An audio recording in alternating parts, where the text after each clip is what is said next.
오늘의 말씀은 잠언 18장 13절부터 24절까지 말씀. 잠언 18장 13절부터 24절까지의 말씀입니다.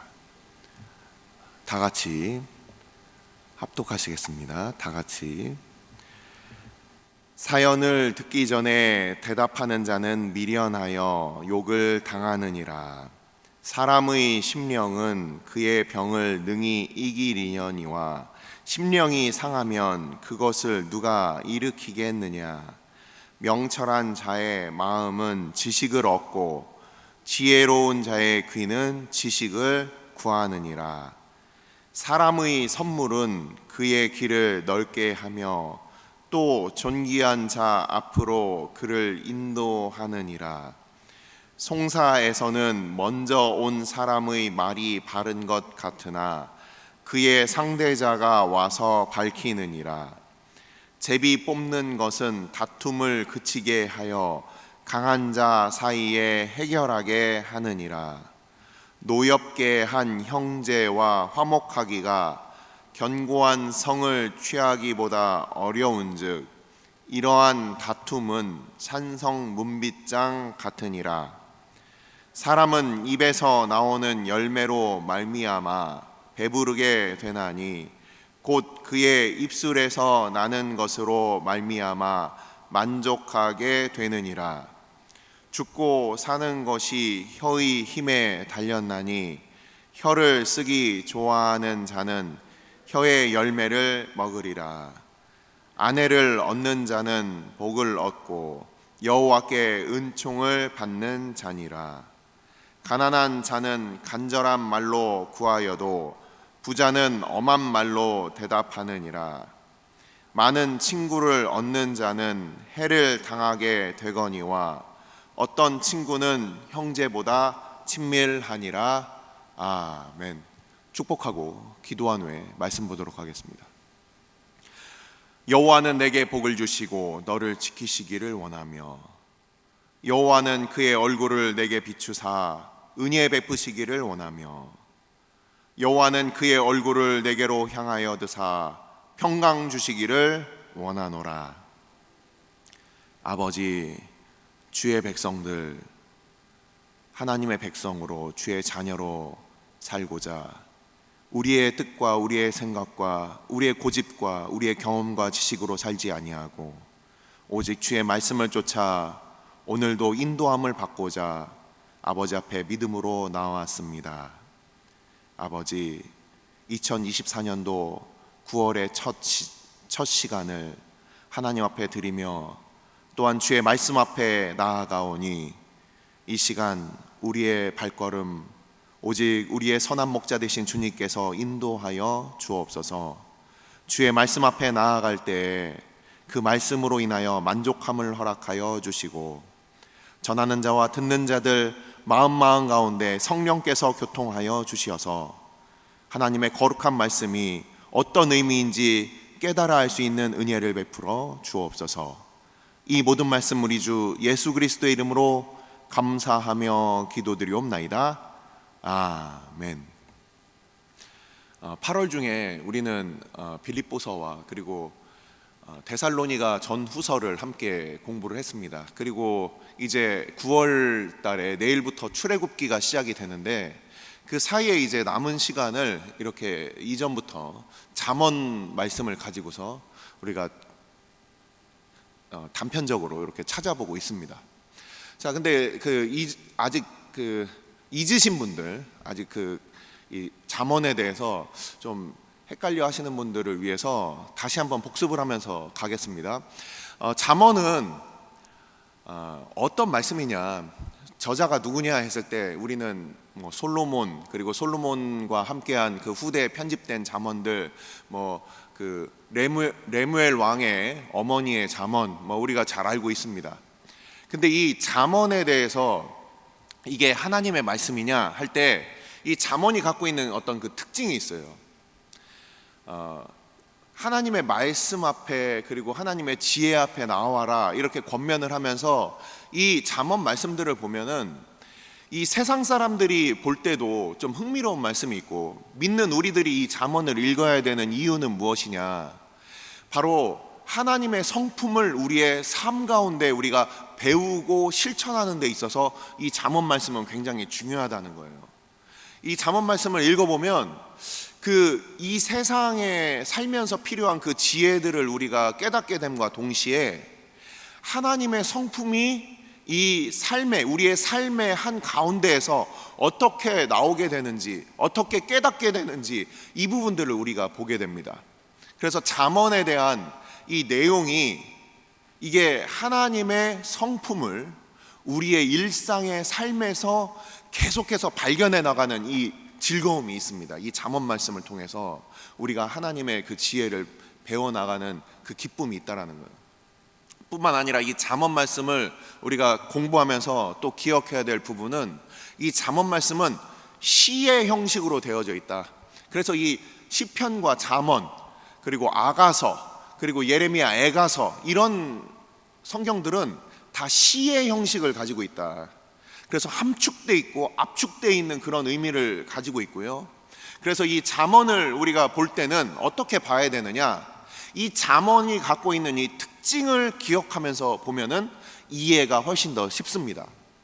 방금 시라고 말씀을 드렸기 때문에 이 잠언이 갖고 있는 이 단어가 가지고 있는 시적인 이 시상, 시적인 어떤 상징과 형상을 기억하면서 이 단어가 갖고 있는 어떤 그 특징들을 머리에 이렇게 떠올리면서 보시면 좋고요. 그리고 또 이게 시적인 그 특징을 갖고 있는데, 히브리 시에 있어서 대조의 앞에 절과 뒤에 절, 이 한 절에 있어서 반으로 나눠서 표현이 앞에 것과 뒤에 것이 서로 대조되기도 하고 그리고 반복되면서 표현이 됩니다. 대조와 반복은 어느 때 사용됩니까? 강조할 때 사용이 되는 거예요. 뭔가 강조하면서 대조시키거나 강조하면서 반복시키는 일이 오늘 본문에도 나와 있습니다. 그래서 읽으시면서 이 수많은 대조와 반복을 보시고, 또 거기에 우리가 잠언을 읽다 보면 느끼신 분들이 있을 거예요. 이 잠언을 읽다 보면은 의인화시키는 것들이 나옵니다. 의인화시키고 비유하는 부분들이 나와요. 그래서 이 시적인 어떤 의인화, 비유, 이런 것들을 보면서 재미있는 어떤 그런 표현들을 발견해 나가는 기쁨도 있습니다. 자, 이런 대략적인 이 잠언의 특징을 가지고서 우리가 오늘 본문을 볼 것인데, 이 잠언이 가지고 있는 이 특징들을 우리가 같이 보면서 이 성경에 있어서 지금 우리는 한글 개역개정 성경을 가지고 있죠. 한글 개역개정 성경으로 우리가 보고 있습니다. 이게 조금 의역이 된 부분들이 있다. 이것도 참고를 하시면서 보시면 좋을 것 같아요. 저는 이제 원어 성경을 가지고서 이제 쭉 보면서 오늘 있는 이 본문에 있어서도 또 특징을 말씀을 드릴 거지만, 이게 이렇게도 해석이 될 수 있고 저렇게도 해석이 될 수 있다, 어떤 그런 여지를 우리가 기억을 하면서 또 보면은 좋을 것 같습니다. 우리 본문을 보면서 한번 살펴볼 텐데, 여러분들 오늘 지금 저랑 같이 13절부터 24절까지 말씀을 읽었어요. 이 잠언을 읽을 때 또 한 가지 요령만 더 말씀을 드리고 본문을 보겠습니다. 이 잠언을 읽으실 때 여러 내용들이 많이 있죠. 그러면은 쭉 읽어 나가시면서 나한테 딱 마음에 와닿는 구절들이 있을 거예요. 한 장을 읽으면 나한테 딱 와닿는 구절이 있을 거예요. 그 구절들은 이렇게 체크를 해두시고, 다음에 읽을 때는 또 다른 구절이 나의 마음에 와닿을 때가 있습니다. 그래서 내가 마음에 와닿는 구절들 위주로 먼저 이해를 하시면 됩니다.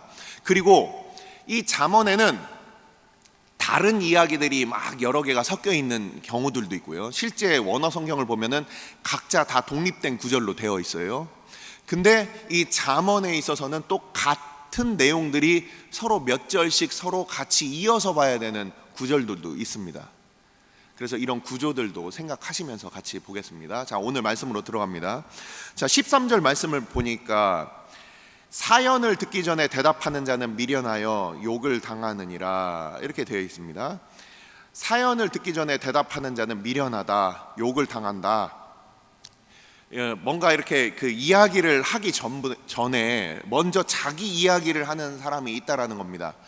하나님의 말씀을 우리가 듣고 하나님 앞에 우리가 반응하기 전에 뭔가 우리가 먼저 하나님 앞에 고집하는 사람들이 있어요. 우리 대화를 하다 보면 그런 게 있죠. 저도 이제 종종 많이 느끼는데, 같이 이야기를 하다 보면 끝까지 그 문장이 끝나기 전까지 듣는 것에 집중하지 않고 내가 하고 싶은 말에 집중하는 사람들이 한 반 이상은 되는 것 같습니다. 물론 그때 이제 답답한 심정도 있고 얘기를 하다 보면 잊어버리는 수가 많다 보니까 내 마음에 있는 답답함을 얘기를 하기 위해서 먼저 중간에 얘기를 하는데 말을 끊고 얘기를 하시는 분들이 많이 있더라고요. 나는 어떻습니까? 나는 어떠한 사람입니까? 우리가 먼저 듣기도 전에, 다 듣기도 전에 대답하는 그런 우를 범하고 있지는 않습니까? 여기서 보니까 미련하다, 그래서 잘 알지 못하고서 내가 지레짐작하여 판단함으로 인해서 그 욕을 당한다, 수치를 당한다, 그런 말씀이에요.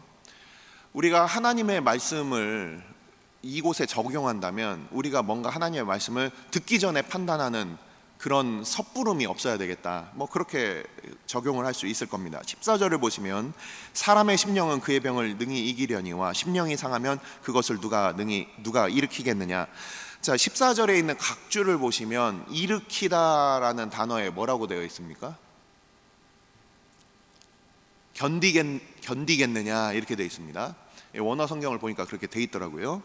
자, 사람의 영이 강건하면 병이 있어도 그것을 참고 견딘다라는 거예요.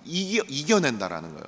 근데 심령이 상해버리면 그러면은 견딜 수가 없다. 무엇이 중요하다는 겁니까? 우리가 그렇게 뭐 건강이 최고다 이런 얘기 하지 않습니까? 근데 이 건강보다 더 중요한 것이 있고, 우리의 삶에 있어서 지탱하는 것이 무엇이냐? 그것은 바로 우리의 심령이라는 거예요. 우리가 볼 때 눈에 보이는 어떤 이런 환경과 그리고 조건들이 마치 우리를 지탱해 주는 거라고 생각을 하지만 하나님의 말씀에서는 뭐라고 하고 있어요? 사람의 심령이 모든 병까지도 이기게 하지만 그 심령이 상했을 때, 심령이 상처를 입었을 때는 견딜 수가 없다는 거예요. 저도 그런 시절을 보냅니다. 환경이 어려울 때는 오히려 하나님을 찾고 잘 이길 수가 있어요. 근데 우리의 마음이 상하면, 심령이 상하게 되면은 견디기가 참 힘듭니다. 우리의 마음에 있어서의 그 문제가 제일 중요하다, 이것을 말씀을 통해서 우리가 알 수 있는 겁니다. 15절로 넘어가면 또 여기서 이제 반복 강조가 나오는 거예요. 15절을 보시면 반복 강조입니다. 명철한 자의 마음은 지식을 얻고 지혜로운 자의 귀는 지식을 구하느니라. 단어들을 찾아보니까 지식이라는 말이 똑같은 단어가 반복이 되어 있습니다. 여기서 중요한 것은 지식이에요. 지식이라는 말이 반복이 되어 있어요. 근데 15절에 보니까 명철한 자다, 지혜로운 자다라고 이렇게 두 부류의 사람들이 나옵니다. 비슷한 사람들이죠. 명철하다는 게 무슨 뜻이냐? 우리 성경 읽으면서 지혜와 명철이라는 단어를 많이 아실 거예요. 지혜라는 것은 하나님께서 베푸시는 하나님의 그 지혜를 우리가 이 지혜라고 표현을 합니다. 근데 이 명철은 뭐냐면 우리가 그것을 듣고 그것을 깨닫고 이해하고 수납하는 거예요. 아무리 좋은 말씀이 있어도 명철하지 않은 사람들은 앉아서 그냥 우리 농담 삼아서 헬렐레 하고 있는 거예요. 아무리 좋은 말씀이 있어도 알아들어 먹지를 못해요. 그냥 앉아서 그냥 눈만 깜빡깜빡 하고 있습니다. 하지만 이 명철하다는 의미는 이게 하나님의 말씀을 하나님께서 주시면 그걸 그대로 내가 흡수하고 그것을 이해하고 나의 것으로 적극적으로 수용하는 그런 사람들을 명철하다고 하는 거예요. 그래서 명철한 자의 마음은 지식을 얻는다 돼 있는데, 이 얻다라는 이 단어를 찾아보니까 돈 주고 산다라는 의미가 있습니다. 적극적으로 구하는 거예요. 그냥 앉아 있을 때 아유 그냥 뭐 오늘 좋은 말씀 나오면은 그냥 내가 듣고 아니면 말고 이런 게 아니라 좋은 말씀을 적극적으로 찾아다니는 거예요. 그 말씀을 내가 듣기를 원하는 거예요. 이게 지식을 산다라는 표현으로 되어 있습니다. 지혜로운 자의 귀는 지식을 구한다. 이것도 마찬가지로 그것을 찾아서 내가 그것을 듣고자 원하는 거예요. 오늘날 얼마나 많은 성도들이 수많은 말씀의 홍수 가운데 살고 있습니까? 하지만 하나님의 정말 좋은 말씀을 구별하는 사람들도 많지 않고요. 그 말씀을 쫓아서 다니면서 정말 말씀을 좋은 말씀을 들어야 되겠다. 없어요. 말씀에 기대가 없거든요. 그래서 그냥 뭐 들리면 들리고 오늘 하나 얻어 걸려라 이런 식으로 소극적으로 대하게 됩니다.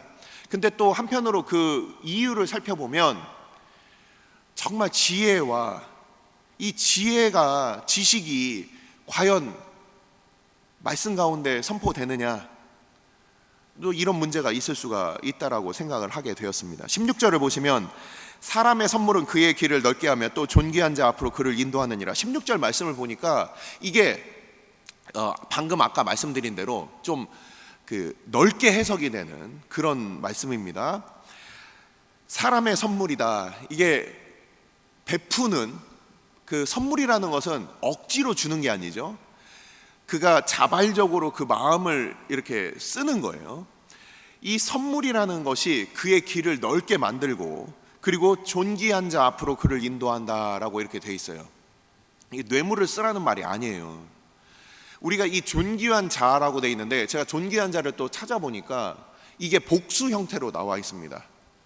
하나님을 구약 성경에서 장원복수라고 해서 그 하나님에 대하여 이 복수 형태로 쓰여집니다.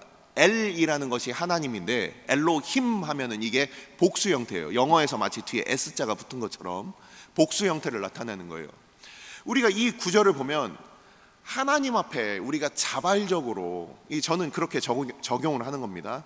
사람이 하나님과 대비되는 이 사람이 하나님께 그의 기쁨으로 그의 마음을 드릴 때 그의 길을 하나님께서 넓게 하시며 또한 그것을 베푸시는 그 존귀하신 하나님 앞으로 그가 인도함을 받는다. 저는 그렇게 적용을 했습니다. 이 시편에 갖고 있는 그 특징대로 우리가 해석을 하자면 그냥 단순히 그냥 누구한테 선물을 줘라 이런 의미가 아니라 하나님 앞에서 우리가 무엇인가를 할 때 기뻐함으로 할 때 하나님께서는 그 길을 넓혀주시고 그리고 그 발걸음을 하나님 앞으로 인도하신다. 이렇게 해석이 가능한 본문이라는 거예요. 자, 17절 송사에서는 먼저 온 사람이 말이 바른 것 같으나 그의 상대자가 와서 밝히느니라. 자, 우리는 얼마나 이 구절은 잠언에서 여러 부분에 있어서 반복되는 말씀입니다. 먼저 온 사람의 송사를 그 이야기를 듣지 말아라.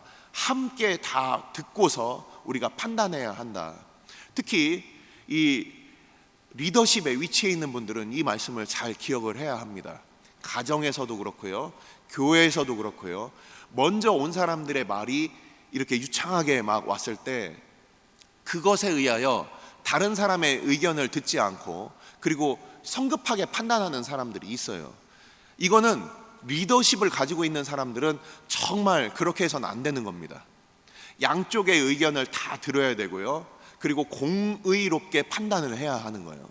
우리 교회에서도 얼마나 그런 일들이 많이 있습니까? 한 사람이 막 이렇게 말로 막 이렇게 다른 사람을 공격했을 때 그걸 가만히 잠잠히 있는 사람은 굉장히 답답하거나 억울한 경우들이 있어요. 저도 겪어봤고요. 여기 계신 분들도 많이 아마 그런 직간접적으로 많이 체험해 봤을 겁니다. 마찬가지로 그렇기 때문에 교회에서 이 리더십을 갖고 계신 분들은 정말 여기에 있어서 이 말씀을 꼭 유념하시고 양쪽의 얘기를 꼭 같이 불러서 얘기를 들어야 됩니다. 근데 그렇게 하지 않고서 판단하는 자리에 있어서 사람들에 대해서 오해하고 다른 사람들을 이렇게 쉽게 그렇게 얘기하는 그런 경험들을 겪게 되면은 그 판단을 내리는 사람에 대해서 더 이상 신뢰할 수가 없게 되는 거예요. 그렇기 때문에 우리 당회원들 또는 우리 담임 목사님 그리고 우리 교역자들 각 부장님들은 이런 부분들을 우리가 기억하면서 우리가 먼저 온 사람만의 말을 듣는 것이 아니라 함께 밝혀야 된다. 자, 18절, 19절, 20절 우리 쭉 계속해서 보겠습니다. 제비 뽑는 것은 다툼을 그치게 하여 강한 자 사이에서 해결하게 하느니라. 예전에 그래서 총회에서 제비 뽑기로 예전에 우리 원로 목사님도 총회장이 되셨죠. 근데 이게 단순히 그냥 제비 뽑기가 만사 능통 형통하는 거냐 이런 뜻이 아니라 그 다투는 자들 사이에서도 이 제비 뽑기는 하나님께 달려있기 때문에 하나님의 손에 있다라는 것을 이야기를 하는 겁니다. 그냥 제비 뽑기로 다 결정해라 이런 얘기가 아니라 하나님께서 그 모든 것들을 해결하게 하는 최종 결정권자가 하나님이시다. 우리가 이렇게 볼 수가 있는 겁니다. 19절을 보시면 노엽게 한 형제와 화목하기가 경관성을 칭하기보다 어려운즉 이러한 다툼은 산성 문빗장 같으니라. 19절은 이게 그 단어가 조금 이 번역이 어떻게 되어 있느냐, 성이라고 되어 있는데 이 성이 성벽이 있는 성이 아니라 사람들이 많이 살고 있는 그런 마을을 얘기하는 겁니다. 그래서 노엽게 한 형제와 화목하는 것이 여러 그들을 설득하는 것보다 더 어렵다는 뜻이에요. 마음이 이미 닫혀진 한 사람이 여러 사람들, 여러 가구들보다 그 여러 가정들보다 한 사람에 대하여 설득하는 것이 더 힘들다. 이러한 다툼은 산성 문빗장 같으니라. 이 산성이라는 것을 또 단어를 찾아보니까 왕이 거주하는 왕궁이더라고요. 그래서 이 왕이 거주하는 이 왕궁에 있는 문빗장은 아무나 들어가서 열 수가 없겠죠. 그래서 굉장히 어렵다. 자, 그러면 이 잠언에서 우리가 얻게 되는 교훈은 무엇입니까? 그 마음이 상하기까지, 다툼이 일어나기까지 어쩌면 많은 그 기회들이 있을 거예요. 단순히 한마디 했다고 픽 하고서 돌이키고 삐지는 사람들은 답이 없어요. 하지만 그 어떤 형제가 그 마음문의 빗장을 닫기까지 아마도 수많은 어떤 그 일들이 있었을 겁니다. 그 일들이 있기 전에 저도 그렇고 우리 모두 다, 이 말씀을 대하는 우리 모두 다 어떤 형제가 그 마음 빗장을 닫기 전까지는 우리가 그 마음을 헤아리고 그 마음을 우리가 돌이키기 전까지, 여기 보면은 노엽다라는 이 단어가 반대한다, 반역한다라는 뜻이거든요. 반대편에 서기까지 수많은 기회들이 있을 거예요. 그 기회들을 우리가 놓치지 말자. 자, 20절, 사람은 입에서 나오는 열매로 말미암아 배부르게 되나니 곧 그의 입술에서 나는 것으로 말미암아 만족하게 되느니라. 우리가 눈에 보이는 것들로 인해서 우리가 이 땅에서 그냥 먹고 사는 문제가 제일 중요한 것 같이 여겨지지만 그렇지 않아요. 실제 사람들의 가족 간의 따뜻한 말 한마디, 그리고 친구들 사이에 격려하고 사랑하는 그 말 한마디, 그리고 교회 내에서 서로를 위하여 기도해 주는 그 말 한마디로 사람은 사는 거예요. 하나님의 말씀으로 우리가 사는 겁니다. 하나님께서 우리를 사랑한다는 그 한마디 때문에 우리가 오늘도 살아가는 거예요. 사람은 그냥 먹고 사는 문제에 그치는 것이 아니라 그 하나님께서 우리에게 어떤 말씀을 주시는지, 우리의 그 영혼이 있는 이 사람들이기 때문에 그 영적인 그 갈급함이 채워지지 않고서는 살 수가 없는 겁니다. 그래서 참된 만족은 단순히 몸이 편하고 그리고 누리는 데서 있는 것이 아니라 우리가 바로 하나님께서 우리의 마음을 채워주시는 그 하나님의 그 말씀으로 말미암아서 우리는 그 만족함을 얻게 되는 겁니다. 자, 21절부터 또 24절까지 말씀 빠르게 보고서 마칠게요. 자, 죽고 사는 것이 혀의 힘에 달렸나니 혀를 쓰기 좋아하는 자는 혀의 열매를 먹으리라. 자, 21절을 보시면은 이게 마치 말솜씨를 언변을 잘 늘려라 그런 뜻인 것 같지만 그런 게 아니더라고요. 말씀을 보니까 죽고 사는 것이 실제 이제 그 어떤 말을 하고 어떤 그 가치를 우리가 추구하느냐에 따라 달려 있다. 그래서 이 단순히 그냥 말을 잘해라가 아니라 그 생명을 우리가 쫓고 그리고 생명의 그 열매를 거두는 바로 그러한 하나님의 말씀을 쫓아서 우리가 우리의 언행과 우리의 삶이 그것을 쫓아가는, 바로 그것을 나타내는 거예요. 그 혀의 기술을 얘기하는 것이 아니라 그 말의 내용을 우리가 살펴봐야 하는 겁니다. 이 생명과 죽음이 우리 앞에 있어요. 하지만 하나님의 말씀을 쫓아서 가는 사람들은 그 혀의 열매를 얻게 되는 거예요. 하지만 이 세상에 어떤 그 거짓말하고 사람들 뒤에서 이런 말하고 저런 말하고 그 말이 자꾸 바뀌고 이런 사람들은 그 열매가 결국은 죽음을 향하여 가게 되는 겁니다.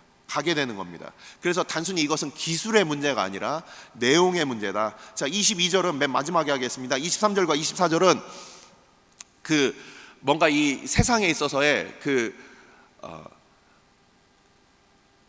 적나라한 그 내용을 얘기를 하고 있습니다. 하나님의 말씀은 그냥 단순히 그냥 꿈꾸는 동화 속 이야기 같은 게 아니에요. 이 세상을 아주 그 직시하고 그리고 통찰력 있게 그것을 아주 냉철하게 쳐다보게 만듭니다. 23절과 24절을 보면은 가난한 자는 간절히 구하여도 부자는 엄한 말로 대답하는 거예요. 이 세상에서 가난한 사람을 그렇게 도와주는 사람이 없어요. 하지만 우리 하나님께서는 그 가난한 자들을 돌아보시는 하나님이시다. 이 세상은 그런 사람들이에요. 우리가 서로에 대해서 왜 이렇게 사랑이 없냐? 원래 세상이 그런 거예요. 하지만 하나님께서는 그런 가난한 사람들을 돌아보시는 거예요. 우리 하나님이 얼마나 우리를 향하여 은혜를 베푸시고 복되신 하나님이신지를 우리가 알아야 합니다. 24절을 보시면은 이 여러 친구들을 사귀는 가운데서는 여러분들 가지고 계신 각주를 보시면 해를 당한다. 이 많은 친구를 얻는 자는 해를 당한다. 이게 무슨 뜻입니까? 친구가 많은 사람들은 산산이 부서지게 된다. 이런 뜻으로 되어 있어요. 이 원어를 보니까 그렇습니다. 어떤 친구는 형제보다 친밀하니라. 자, 내가 사귀는 여러 친구들이 있어요. 내가 좋아하고 내가 따라다니고 내가 만나기를 선호하는. 하지만 그런 것들로 인하여 그게 다 친구처럼 보여도 나를 망치는 경우가 많이 있고, 그 중에서 어떤 친구, 우리 주님이 될 수 있고 신앙의 친구가 될 수 있고 기도의 친구가 될 수 있어요. 그런 사람들은 형제들보다 더 나를 어려울 때 도와주는 사람들이 있다는 거예요. 그래서 우리가 지금 좋아하고 우리가 따라다니는 그 수많은 친구들, 이 친구들 가운데서 우리가 참된 친구를 발견하는 것은 우리가 하나님의 말씀으로 명철함을 얻을 때 그것이 가능하겠죠. 주변에 나를 그냥 좋다 하는 사람들이 다 나의 친구가 아닙니다. 나를 망치게 할 수도 있어요. 하지만 어떤 친구, 그 친구는 우리가 변치 않는 친구, 영원한 친구, 우리를 사랑하시는 그 친구 되신 우리 주님, 바로 그 한 분으로 우리가 이 사랑함을 얻게 됩니다. 자, 마지막으로 22절 말씀드리고 마치겠습니다. 자, 이렇게 되어 있습니다. 아내를 얻었다, 복을 받았다, 은총을 받았다, 여호와께. 이렇게 원어를 보니까 되어 있습니다. 예전에 제가 조이풀 청년부에서 한번 설교를 한 부분인데, 아내를 얻는다는 것은 그냥 내가 누구랑 결혼하는 게 아니라 이것은 하나님께서 주시는 건데, 우리가 잘 알고 있듯이 아내는 모든 인간관계 중에 제일 가까운 인간관계입니다. 반대로 아내들에게는 남편이 그렇겠죠. 남편과 아내는 이게 모든 관계에 있어서 기초고 시작입니다. 자식보다 더 가까운 관계고, 그리고 친구들보다 더 가까운 관계고, 성경에서는 이를 하나라고 얘기를 합니다. 가장 최소한의 공동체예요.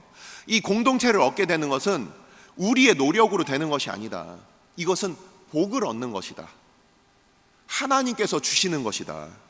하나님의 은혜 가운데 이루어진다. 우리가 모든 관계들을 내가 나의 힘으로 하려고 얼마나 아등바등 발버둥 칩니까? 좋아지려고도 하고, 안 좋으면 해결해 보려고도 하고. 하지만 이 모든 관계는 다 하나님의 은혜 가운데 있다는 걸 우리가 기억해야 되는 거예요. 내가 만들어가는 게 아니에요. 심지어 내 자녀들도, 내 배우자도, 이건 하나님의 은혜이다. 모든 관계는 다 하나님의 은혜이다. 우리가 살아가면서 만나는 수많은 우리의 친구들, 가족들, 그리고 우리의 교회의 이 지체들, 이 모든 것들이 다 은혜이다. 그럼 그 은혜에 대해서 우리가 감사하고, 내가 그것을 쥐락펴락하려는 것이 아니라 하나님께서 내게 주신 그 은혜를 우리가 감사하면서 이 은총 가운데 나에게 주신 이 배우자, 그리고 가족, 그리고 그들을 위해서 하나님께서 내게 베푸신 그 은혜라고 그 관점이 달라질 때 그들을 대하는 태도도 달라지게 될 것입니다. 자, 이제 기도하시겠습니다. 자, 이 시간 기도할 때 하나님께서 우리에게 주신 이 말씀을 하나하나 지금 살펴봤지만 다 살펴볼 수는 없을 거예요. 하지만 나에게 주신 그 말씀, 내게 이 마음 가운데 오늘 주신 그 말씀을 놓고 우리가 함께 기도합시다. 주님께서 나에게 주신 이 말씀,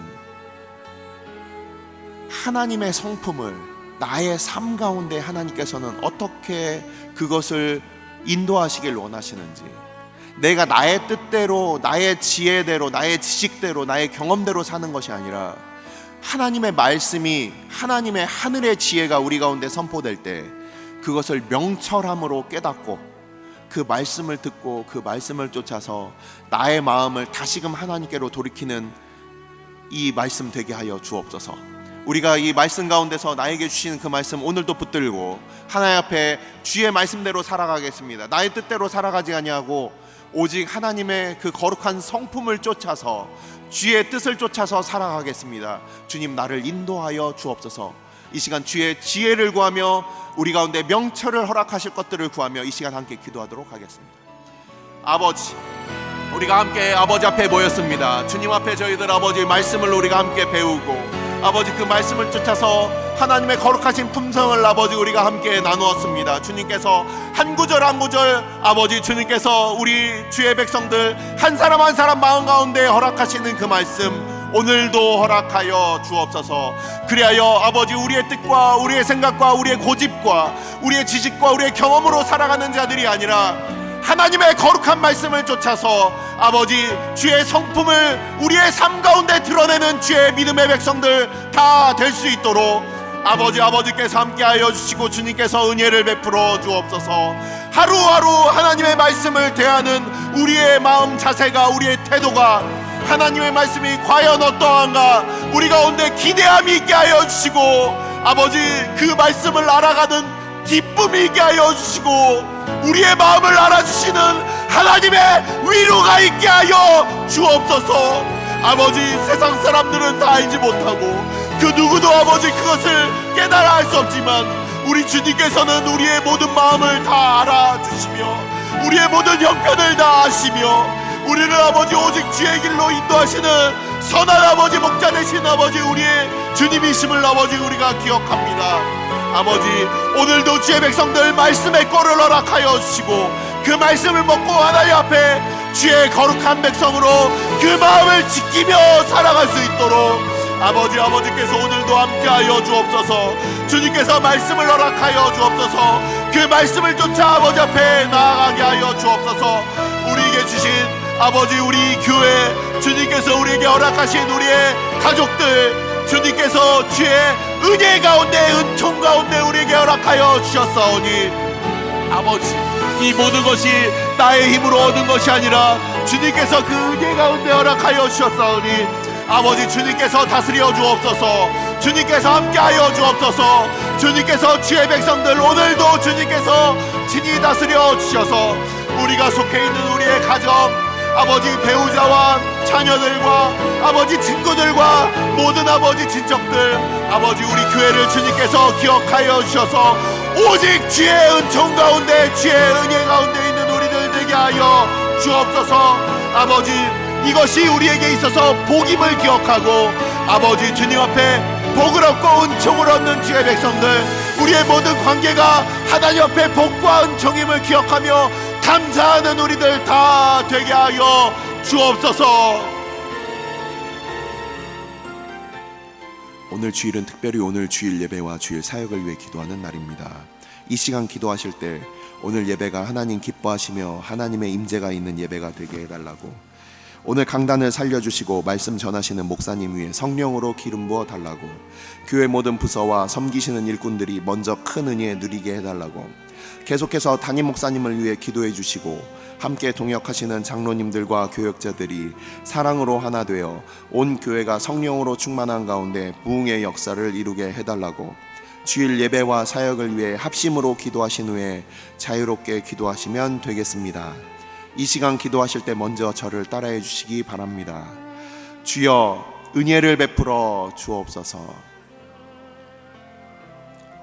주여 은혜를 베풀어 주옵소서. 다 같이 합심으로 기도하시겠습니다.